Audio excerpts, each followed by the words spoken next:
say you what if each up it. You write books, film song, not even this so it end. The way you work, really. Them I feel respect it, my friend. Nah, I beg nobody, no.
J. Cole has this reputation as being down to earth, level headed, grounded, all of these things, like the opposite of the kind of showy rap persona, characteristics, so on and so forth, that he doesn't have that attached to him.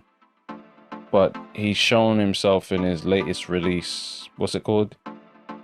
Snow on the Bluff? Something like this. It will be I don't even, well, then again, I can't speak for people and how they think, but he might want that one back, honestly. Hang on one second again, let me just make sure that you can actually hear me. Yeah, he might want that one back, truthfully. It's, people are saying it's well, it's a thinly veiled kind of, not diss, but like he was sending for NONAME from Chicago. They say her name's NONAME. I thought her name was NONAME. I like NONAME, but NONAME it is, who's been quite vocal on a lot of these issues. And again, that kind of ties back into my original point, you know, the Dave Chappelle point of some people have been on these issues from before the George Floyd situation, from before a lot of these shootings and a lot. You gotta be careful when you're coming at these OGs, that people who have been saying this stuff and it wasn't fashionable and it wasn't a plaything. So even if you take aim or if you take offense to how they express themselves, there's a way to go about it. The people who are new to it, that's different. Someone is definitely bound to pull your card on that one and say, hang on a second, you're just starting to talk about some of this stuff now. This has been going on. Where were you before? So anyway, he's saying the verse is there. You can go look it up, listen to the song. It's literally the first verse, and it's along the lines of, you sound too high and mighty. You're talking down to us. Why would we listen to you if your delivery is the way it is? So on and so forth. And it's like, whoa, dude, this is the time when we all should be pulling together. But yeah, you made yourself an easy target with that one. It's hard to defend it. Yes, he's, Americans, freedom of speech. They can say this till the cows come home and you're blue in the face. But when it's about a unifying topic, you gotta be careful not to pick at it and do things that kind of divert the attention away from what's going on. So yeah, and this is literally within days of each other. The Chappelle special came out, then the Stormzy announcement, and then, like I said, J. Cole, his release came out literally the other day. And it's like, wow. And obviously Boyega was days before the Chappelle thing, so I think this is all happened in a series of around 7 days. Oh yes, and of course the NBA is back. And some players been vocal about not wanting to play, others have been like, yo, we need to play. And then there's like a tweet or something that's in between it where it's like someone saying, look, if LeBron wants to play, Patrick Beverly, if LeBron wants to play, we're playing. And I read the tweet as a matter of fact, like LeBron's playing, we're rolling, we're hooping, that's it. And I see LeBron as being like the face of the NBA, number one, like the spiritual leader, number two. Number three was the guy that, you know, Kobe left the game to LeBron. If LeBron thinks it's a good idea to play, I think most people are cool with that. Kyrie Irving was going the other way, saying, look, this is not something he wants to do, so on and so forth. A few other guys were like, they don't want to play. That was somehow seen as like a polarizing tweet to say that if LeBron's hooping, we're hooping. As if to say that basically LeBron's pulling strings. Like, I never read the tweet as that. I don't see it as that, but could be, maybe. You can't. I can't know that. You can't know that. You'd have to ask the guy himself. What was he thinking when he was saying that? But to me, I just read it as, you know, this is our brother. If our brother is like, let's go out and hoop and do this for the fans and the people, that's it. We're rolling. We're riding. We're hooping. They've got a championship to play for. They're isolated in Disneyland. Yeah. If you've got a hope of winning something this year, you're going to want to see your seasons through. I was going to make a video about the Premier League season, whether it should have restarted or not. I was going to do this, you know, ages ago, and then the world turned. I was going to do a video on the Lord of the Rings TV series, then the world turned. You know, the versus battle. I had people, you know, contribute content. So I've got like voice notes and stuff that I was going to include into a video. The world turned again. So it's like, there are things that are more important than sport. Sure, there are things that are more important than fashion, more important than film, so on and so forth. Yes, we know this, but at the same time, you got to start turning the wheels again. Otherwise, what you're going to end up with is a whole generation of people scared to leave their homes, scared to be in public spaces. Just, you got to kind of just got to start reversing that. You know, some bad decisions were made during this lockdown, for sure. And during this whole COVID outbreak, things could have been handled a lot differently. Of course, we're here now. Some of us are gone, some of us are still here, but we're here. You know, the ones that are here, like, it's our job to make sure the world changes for the better. Think conversations that we weren't having before start being had in earnest. Like, people are ignorant on subjects.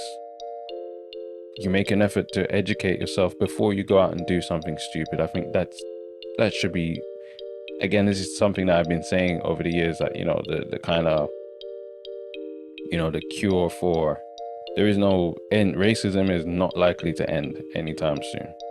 But the kind of thing that we can tackle and tackle strongly is ignorance.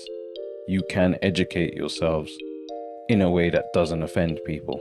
You can learn, try and empathize and all of this, like, and at the same time, you gotta recognize there are some people that are just not redeemable. They don't want nothing but hate to live in their hearts.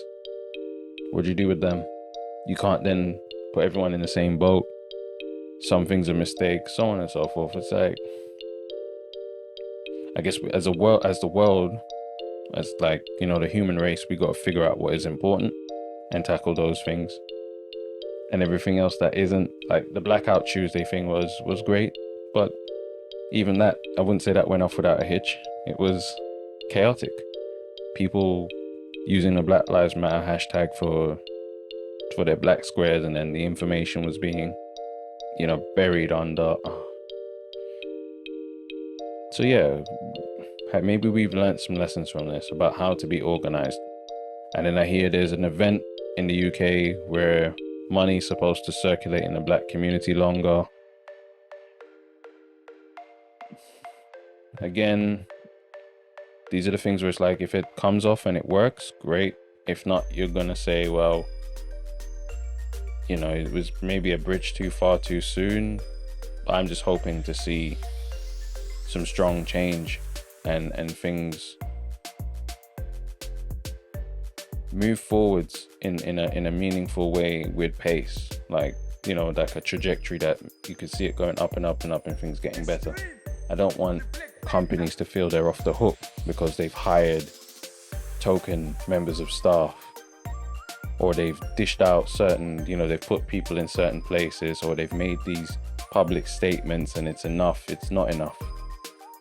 I've had my own university reach out to me because they sent me an email talking about, they were on the Black Lives, and I was like, hang on a second. I responded pretty much immediately, like, look, this was not something that seemed to be a priority when I was at your institution. Unless you're really, really serious about fixing things, don't contact me. And it's ended up being a good and honest and open conversation, because these things tend to get swept under the rug, at least before now. Now it's like, now we can literally read people their rights when they're doing this stuff. People are losing their jobs for calling the law on people unnecessarily. Like all of these activities, I don't like the word microaggression, by the way. I don't think aggression needs a modifier. Like, these are really spiteful and hateful acts that are being carried out and perpetrated on people just because of how they look, or people feel like their authority is being challenged. And it's like, seriously? Now, those people can be found, and the appropriate things get taken away from them, and they realize, oh crap, I'm one person in a bigger world that we all have to live in. It's nice when they get humbled like that, like, because then other people might see that and understand what's really at stake here. Like, you can really mess up your life doing some of this hateful stuff, and it's things you don't need to be doing. It's not things you need to be concerning yourself with, but you do it anyway. Someone is having a good time in a park, a barbecue. You don't need to be calling police for that. Someone is bird watching. No need to call the police for that. Flying a drone. There's no need to come over and start throwing your weight around as if this is somewhere that you own. Like, we don't need any of that. So, the people who have been getting their comeuppance for that, can't say I feel sorry for you. Sorry, I don't. There's so much happening every day. So much. And every day is like there's another celebrity trending for something, or someone has said something, or obviously there's two sides to every story. So even the Misha B X Factor? Was it X Factor or Britain's Got Talent? Whatever it was, that experience, saying something nearly 10 years later, someone is, oh my God, man.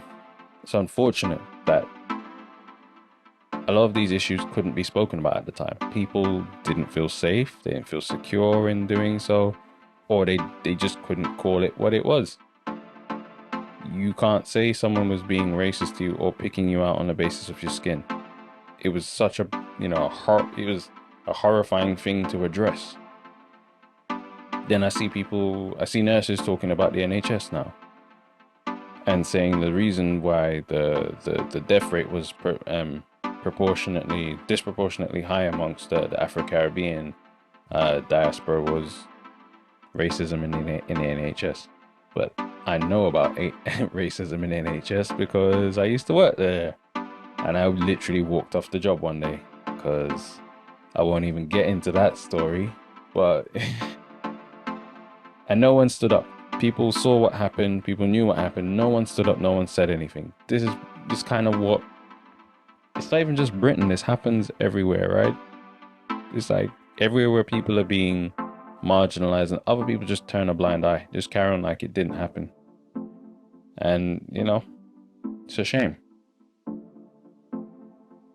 But I want to kind of go back to the J. Cole situation for a second, because I think it's important to note as well, when people are speaking on certain issues, certain topics, if they're experts in their field, it's not their responsibility to educate you to the same standard as them so that you can be on the same plane. That's not how it works.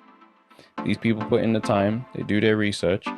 It's your job to find out ways of bridging that gap so you can understand. If you can't initially connect with what they're saying to you, it's your job to go and do that research. And the reason I'm saying that as well is there's also this, how do I put this? unless you speak a certain way, unless you deport yourself a certain way, what you have doesn't have value. So even what he was saying in there, and like basically check your tone, and like this is the kind of thing I've tried to rebel, not even just rebel against. It's just not me. I don't get all high pitched and lose and have some other voice around people. I sound how I sound. And if you don't like when I'm saying something, that's your business. What do you want me to do about it? I'm just literally expressing myself as I would 9 times out of 10. Not everyone that has something of note to say is going to sound like a Carla. Like, that should be obvious. Some of us are a bit more rugged, a bit less refined, a bit less well-read, or we have other ways of saying things, or we might stutter over our words a bit more. That doesn't mean that what we're saying is not valid and doesn't have use and you shouldn't listen to us, or we need to work on. Yes, everyone should work on improving themselves. If you speak or you want to speak to people, yes, you should refine your speaking technique. But at the same time, you should be true to yourself. And it seems that's lost on certain people. And while we say the media is evil and you shouldn't believe everything the media says, and you shouldn't let the media dictate how you deport yourself, how you speak, da-di-da-da, people still fall into the trap of judging you based on those standards. So yeah, I think that's like, I want to leave it there, because especially when it comes to black women, like, they're never given a space to be their full selves without there being some form of chatter, something said against them, some form of black mark. Too loud, too aggressive, too this, too that. At some point, just recognize that this is a human being and this is how this person is. Instead of always trying to coach away what's instinctively them being themselves, especially when it's hard to get to that point of them being able to freely be themselves, authentically say what they want, tell people to back the up when they're trying to touch their hair, and like, that's tough, because all throughout, they're growing up, wherever, they're being taught that you can't rebel against this, you can't speak up against this, you'll put yourselves in treacherous situations. So yeah. Whoa. Okay. Got my audio recorder just decided to take a dive. So I think that's a good sign that this is where we should probably be leaving. This is close to half an hour. Jay Mullings from Rent Mirror, and I'm out. Like, comment, subscribe, all that good stuff. All right, look at more.